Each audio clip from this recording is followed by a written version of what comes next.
Dalam hamparan luas budaya Nusantara, tersembunyi praktik-praktik ekonomi yang syarat dengan kearifan lokal. Sistem bagi hasil seperti gadu di Jawa Tengah dan paron di Jawa Timur, serta bentuk lain seperti maro di Jawa Barat, mertelu di Jawa Timur, dan subak di Bali, mencerminkan kekayaan tradisi yang mendasari kehidupan masyarakat.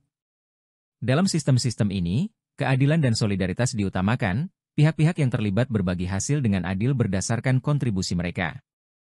Masyarakat, tanpa mengandalkan instrumen-instrumen ekonomi modern, telah lama memahami pentingnya keadilan dan kesejahteraan bersama melalui kerjasama dan gotong royong. Nilai-nilai ini tercermin dalam konsep gadu dan paron, di mana pemilik lahan atau ternak bekerja sama dengan penggarap atau pengelola untuk saling berbagi hasil dari kerja mereka. Tidak ada satu pihak yang mendapatkan lebih banyak daripada yang sepantasnya. Prinsip saling menguntungkan ini telah menjadi landasan kehidupan ekonomi masyarakat desa, menciptakan hubungan harmonis yang tidak hanya berbasis pada ekonomi, tetapi juga ikatan sosial yang kuat.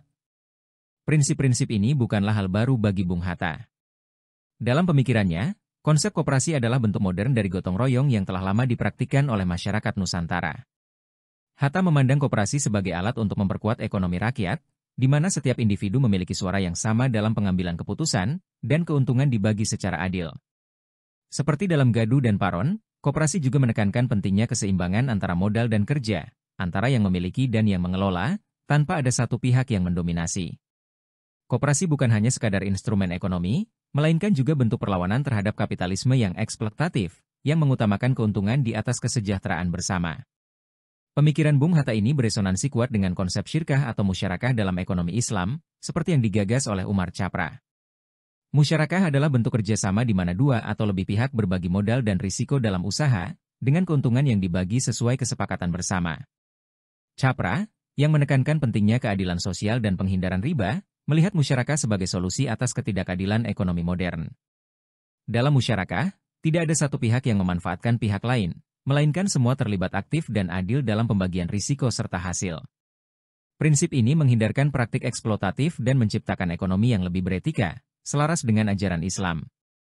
Ketika kearifan lokal seperti gaduh, paron, maro, dan subak ditempatkan di samping konsep ekonomi kerakyatan Bung Hatta dan ekonomi Islam Umar Chapra, tampak jelas bahwa ketiganya berbagi fondasi nilai yang sama, keadilan, kerjasama, dan kesejahteraan bersama.